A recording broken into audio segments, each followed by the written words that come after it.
think the best thing to new dads out there is just preparation as much as you can, really, isn't it? It's like a movie, and you're like, is this real? And you're not even having the time to stop to think, what's actually going on here? I actually got a call on the day, or it's a text message saying, I've just had your son. And it was like, what? This is the show where we dive into everything fatherhood. There was a lot of things that I was naive to, or I didn't know how this whole thing went. I'm giving you 90% to fail, but at 10% just before your face actually hits the ground, I'm gonna be there to support you. Yeah. Each episode we pick a random card with questions on it about the journey of being a dad. All right, I feel like this is nice and easy, man. No, it's not actually. There's blood and things everywhere because they had to cut her open. In that moment, you realise just the beauty of women, and we try our best to answer those questions and share our stories. I couldn't fail this young man. He didn't ask to be here. He didn't ask to be in this situation. Just enjoy the show because it's going to be a ride. I feel like a failure. I'm chatting to like 20 different dads and moms. I know their cat's name. Don't forget to like, comment and subscribe. Let's see what today's episode brings. I got a good one. This one's good. Yeah. This is really good. Yeah. How do you reconcile your own childhood experiences with the way you choose to parent? Wow, man. So I can kick us off on that one. I can kick us off.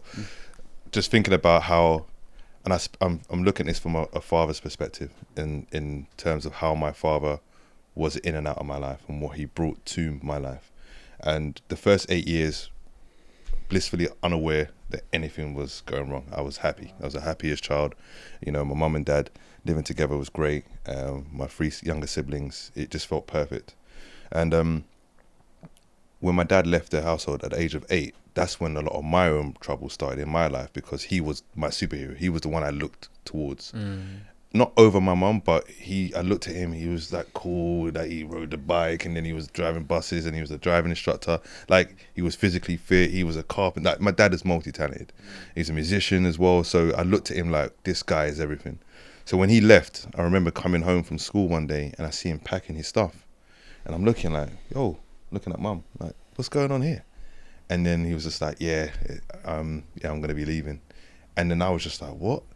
And I didn't have that time to actually process it.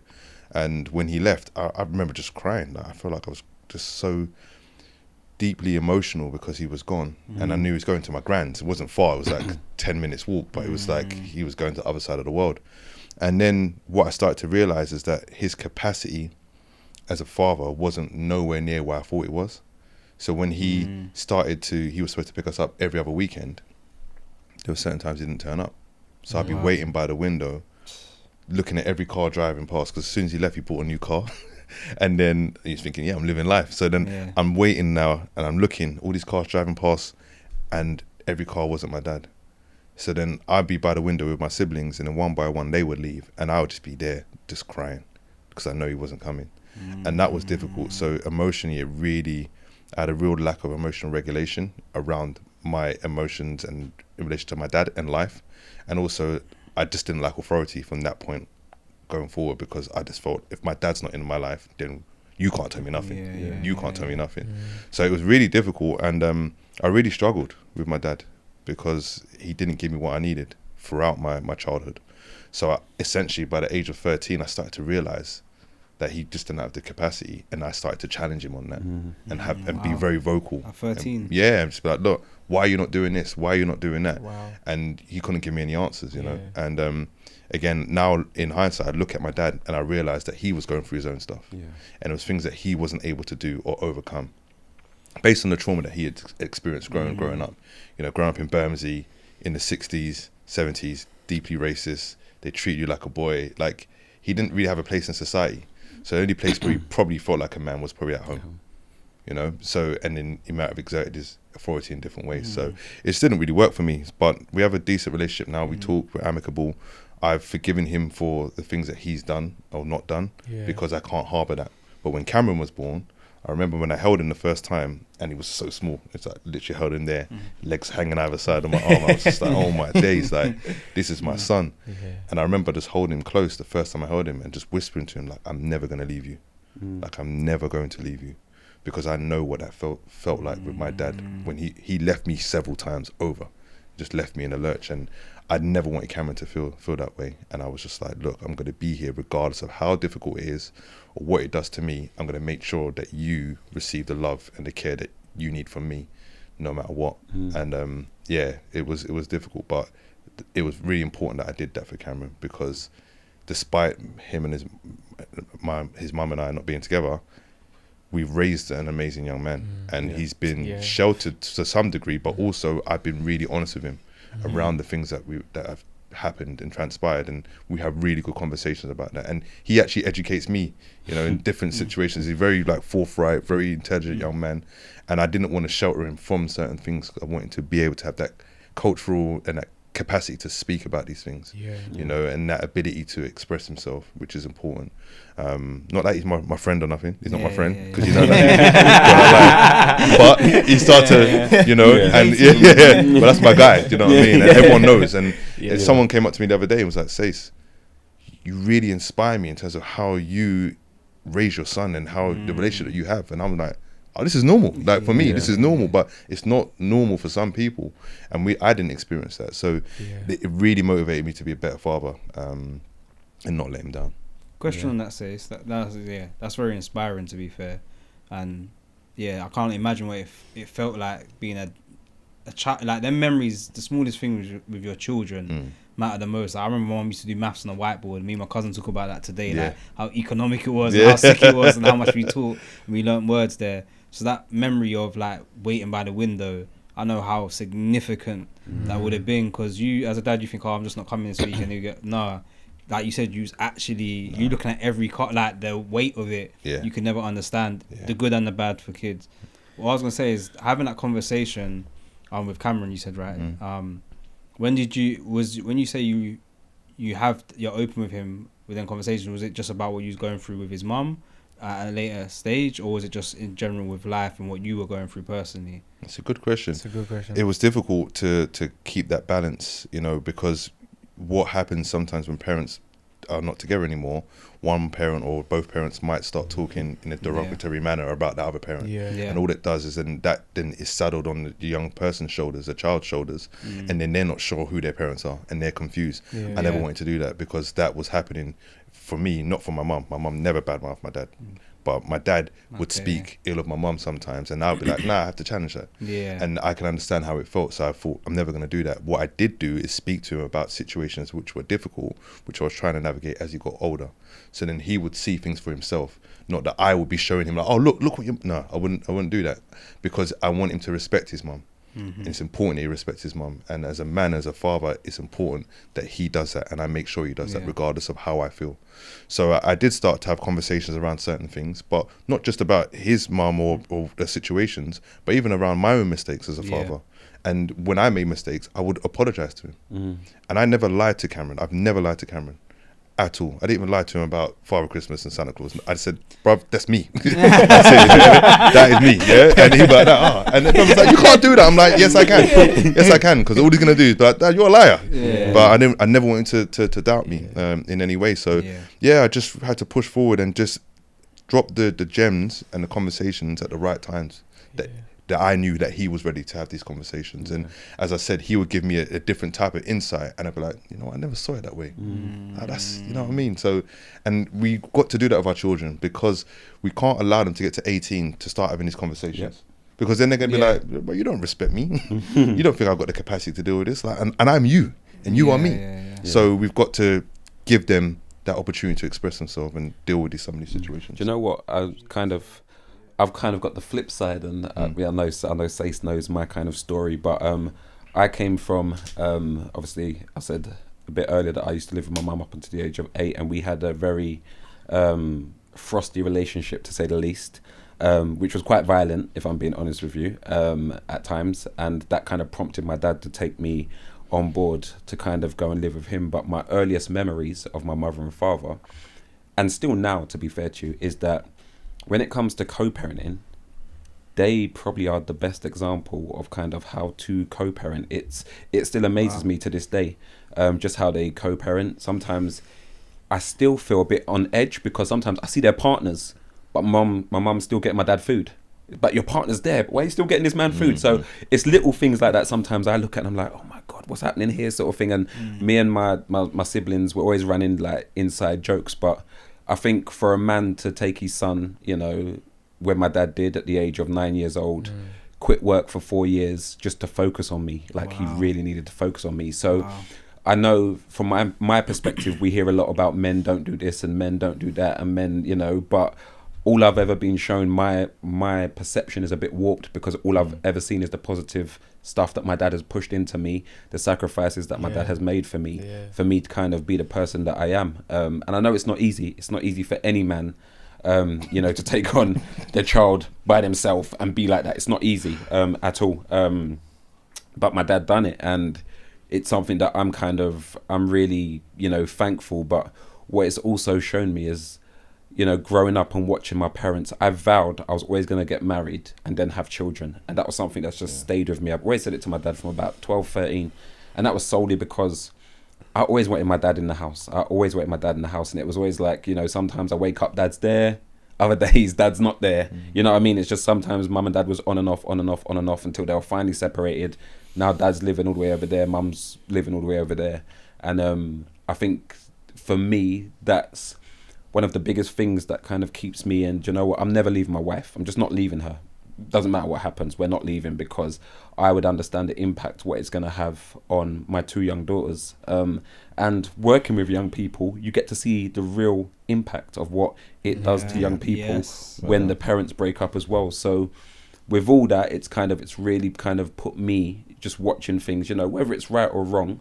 But what I would say is it's helped me to kind of carve out my own path, to say to myself, well, actually, this is what I'm going to do, because I've seen the flip side and the version I grew up with. And actually, I don't want that for my children. So that's really helped. Big up Mr. Wright. Mr. Wright. You know what's mad? Yeah, it's crazy, because when you're saying that, I'm thinking about when I took Cameron. So Cameron lives with me now. So he came to me, gosh, nearly 2.5 years ago.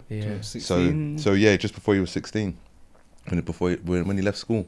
And he actually wanted to live with me from about the age of 12, just like I wanted to live with my dad at the age of 8. My mum was like, nah, bro, it's not happening. But when he moved in with me at age 15, it was like, I knew it was always going to happen. So I was waiting for that moment. And it's like the Boys on the Hood moment, innit? That Furious Styles kind of thing.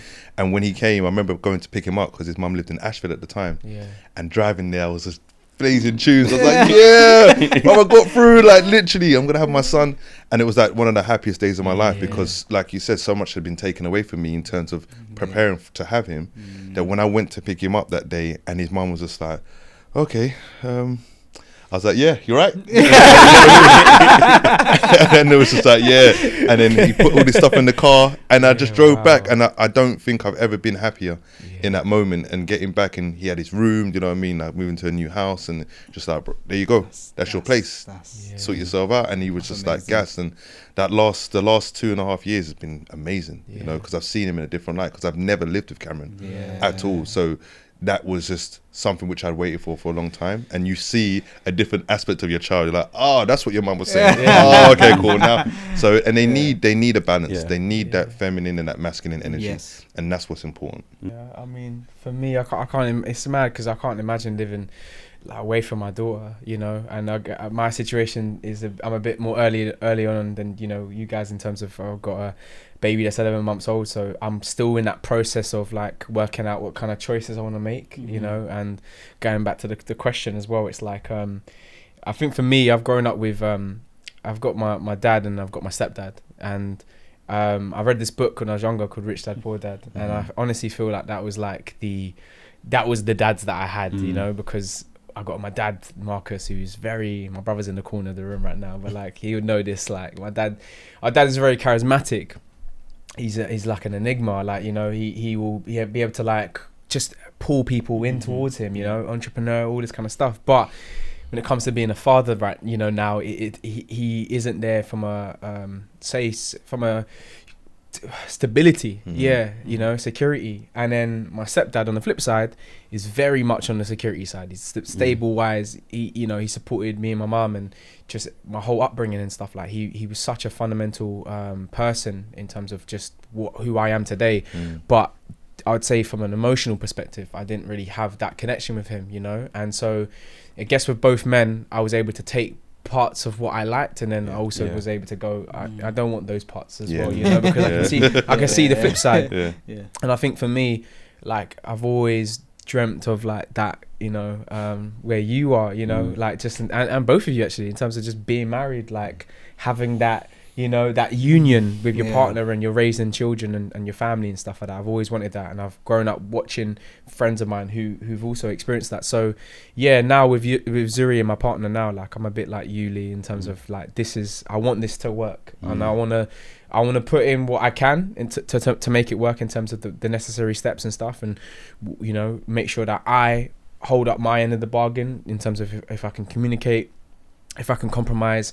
I know that I'm imperfect. I know that, you know, she's imperfect, but together we can get through this. And even so far, like me and my partner, we didn't know each other for, you know, a long time before we even found out we was having a baby. So our whole journey has been just a movie, you know, just a roller coaster. And I'm actually very proud of us, very proud of us. Like Zuri's about to turn 1, and honestly, like we were talking the other day, we was like, oh, like what do you want to do for her birthday? And I was thinking about it. I was like, oh yeah, we can hire the hall and do these things. And I was like, you know what? Nah, like I actually want this to be a moment for us to celebrate. Love that. Love that. I want us to go on holiday because we deserve the celebration. Not everybody else. The money that we would spend. I'm gonna spend money on catering, and I'm gonna see people waste eating at your expense. You're like, what's this? You remember the she word. Not to say that I love those moments, like you lot that was there at the baby shower, and it was a nice moment. It was beautiful. But you know, I want this to be a moment that we cherish together because we survived. You know, and although there's going to be still more things coming our way, and even we had a really deep conversation the other night, really deep conversation, man. And I said to her, like, do you think I'm a people pleaser? And I said that from a perspective of a relationship sense, right? I said, do you think I'm a people pleaser? And I think reason why I'm saying this is because growing up, and it's similar to what you said about waiting for your dad to come, you know, pick you up and stuff, and you're at the window and you're waiting. I experienced my mum's heartbreak. You know, and deeper. Yeah, it was a time where I was like 5, and like my dad had left. He came to my house, and I remember this so vividly. I was in bed sleeping, and I could hear them talking.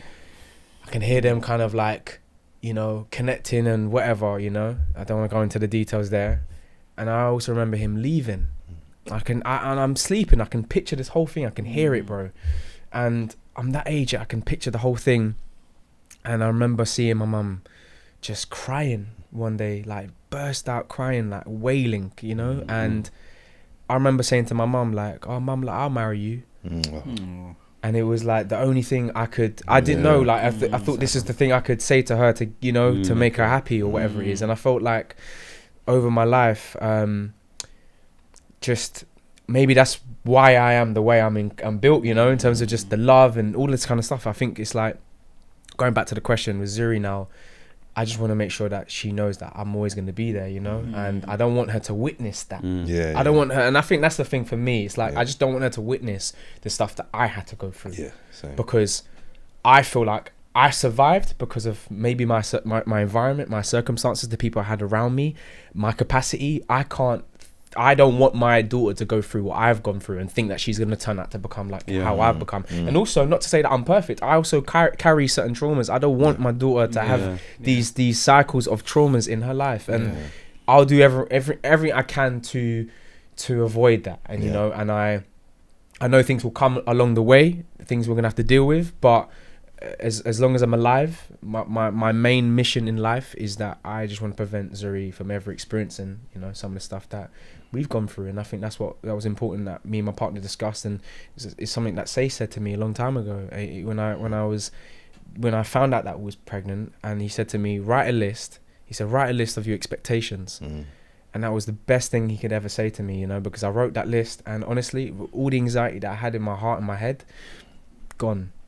Because I was able to like articulate the fundamentals of what I wanted to become a dad. And it's a work in progress, as we keep talking about, right? But it just feels so important to me, man, to just to keep trying to stick to those principles that I wrote down, and I told my partner basically. And yeah, like I said, it's coming to a year now. I'm grateful to God that, you know, we've come this far. Inshallah. But yeah, man, I'm looking forward to me as a man, just improving, man, improving everything. Because I know I'm not at my optimum. I know I'm not at my potential yet as a dad. I know there's more gears and shifts in man. me. Seasons. Exactly. I know. I'm learning. And one thing I would be real with you fellas and say is that the last couple of days I've been saying to some people, like, I feel like a failure, you know, and it's mad. I know, but I feel like I failed because where I want with Zuri, I want the big house. I want the money in the bank. I want money in her savings account. I want us to be. I just want to rid all the problems. And if I don't have that right now, I feel like I'm failing, and I feel like I'm drowning in that version of what I describe as failure, right? And I know it's not the right perspective to have on this thing, right? It's mad though, P. But I can't. Maybe it's the ambition in me. Maybe it's the entrepreneurial side of us that we have in us. Maybe it's the alpha male side of us but I'm trying to kind of control. But I just can't help this thing of like until I get to a certain place, the grass, you know, of the other side of the fence. I just feel like I'm failing Zuri. You're not though. You're not. You know, because to be a failure, you have to complete or finish something. Fatherhood isn't something you complete. Wow. You see what I'm saying? Like, it's an ongoing journey. Wow. I used to think that with Cameron as well, that I'm failing him. But what Cameron wants and what I want are two different things, because he sees the world from a totally different perspective. So be careful not to burden yourself with those things. Yeah, I know because essentially what Zuri wants is you. Right now it's just you, man. That's you, and she wants what she has in her family, and that happiness. Children want to be loved, they want to be nurtured, they want to be supported, and you're giving her that. And I'm so happy that you took on that advice from me, because I'm not an expert, you know what I mean? But I just I took a shot and it worked. Much of it didn't work. But it's just beautiful because just trying to pay that forward, you know what I mean? Like you're my bro, you know what I mean? And when you approached me with a conversation, I was honoured that you would ask me, and I'm even more honoured now in the sense that you've said this has worked for me, because I know that's what's worked for me and with my wife, because she's taught me a lot, and I just wanted to share that. Leon's taught me a lot. He's been married since 2010. You see what I'm saying? Wow. So we've learned so much. We've grown together for the last 26 years. I've seen every version of this guy. Every single version of the guy. And he's seen the same with me. So just remember that your versions of yourself are going to get better and better because your intent is there. And inshallah, like, you're going to get where you want to get to, because your intentions are good. Always you, good, man. Bro. Always. I appreciate that, man. Honestly, like, that means a lot. Yeah, thank you, man. I won't be long. I know the question. It's a sore topic for me, innit? If I'm honest. And at one point I was looking at you and I was like, if people look at my face, it might have a problem with you. But it's not that. It's just a mad topic that I was in my head about. I've had, how much do I want to share? When I had my two of my first kids, I had the same perspective of, I don't want that to happen again. My mum and dad separated, and there's a lot of irony in this whole situation because I've got stepdad as well. Kind of feel like there's a roundup of your stories for me. And I've been in a family where my mum and my stepdad are now married. Me and my step siblings, we're like brother and sister. Like literally, like that's my bro. Like Love it's no different. Love that. And there's a strong unity there. And I had the opportunity to have two dads at a certain point in my life, which they both have different qualities that are amazing, and support me in different ways that are great. But I always wanted a nuclear family, and I felt like not having my dad around as much as I would have liked, not saying he wasn't about, I could go stay with my dad and etc. And my mum had her own perspective on that, where I just saw my dad, I've been on holiday with him. That's a big thing. Many children can't say they went on holiday with their dad. I used to go to his house as much as, mum would be like, you stayed with your nan a lot, but I went pub, but I've got fond memories of being with my dad. So my perspective, so I think when I got older, that I saw more of, I knew there was some absence, but I didn't feel like there was necessarily a mad deficit. But I knew that I didn't want that for my children. So both of my relationships, I tried so hard to hold them together, and that's why I empathise with that failure. Because now with all my children, I feel like I failed as a man to put that together. And what you're saying about the house, the provision and stuff, I know if certain things were in place, I could have maybe held them relationships together a bit easier. But at the same time, the biggest thing that I've really started to learn is what you said, Sayce, and what you say, Leon, is that your children don't care about that at the end of the day.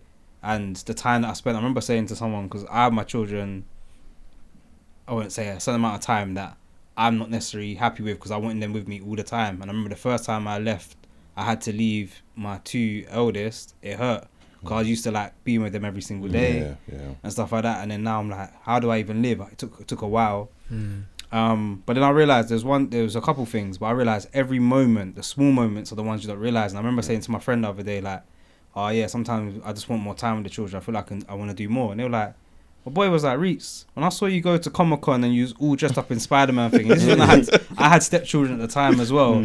And we all went and then we got them all outfits, and they was like, there's a Spider family. People saw it on the ground and put it up. They're like, you think I could say that I've done that with my dad? And like, it made me put things in perspective of like, sometimes we feel like we're failing. And I remember one time when I was going through it and the kids were coming down to me, and I was in such a state that I couldn't even concentrate or focus on them. And then my son said to me, I was just like, as you said, I speak to my son like, son, sorry that dad couldn't do this, dad couldn't do that. And he was like, Dad, you do so much for us. My chest. That's it. That hit, you know, when that hit me, and that's what. And the last bit of advice I'll say on that is that anyone that's going through any trouble with the kids' mums or even your partnership and stuff like that, the only person that can validate you as your dad is your children. Because that's your role to them. You know what I mean? 1,000%. You're their dad. No one else can tell you how good of a dad you are, because it's not their place. No one else calls you dad apart from your children. So when you get that validation, it feels different, because you know that's what they think. And that's what matters. You know what I mean? You know what? Something just really resonated when you said you had to train yourself because you were used to having your children in your life, and then to not have them. I had to do it the other way. You know, because I only saw my son every other weekend, so every 2 weeks. So I had this inherent urge to see my son every single day, and I didn't have the opportunity.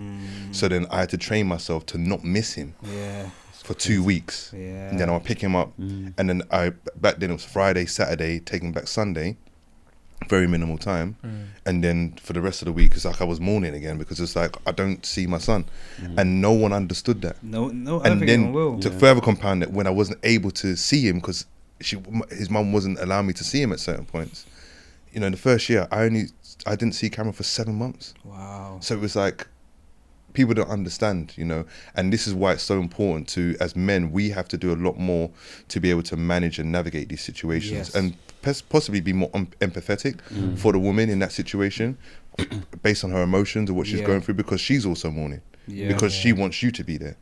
So in that moment, I wasn't thinking about that, because I was thinking about me. What do I want and my son? So we can't discount the woman in that situation, and that's where fostering that dialogue and that respectful dialogue is so important, and that's something which Cam's mum and I have done really well in the latter years. You know, in the last 5-6 years, is that there's been a mutual respect for what each other has done as parents. And when he was turned 18, we had a joint dinner. 16 had a joint dinner, both families, which was beautiful for Cameron, because he never had that before. You know, and then she was like, you know what?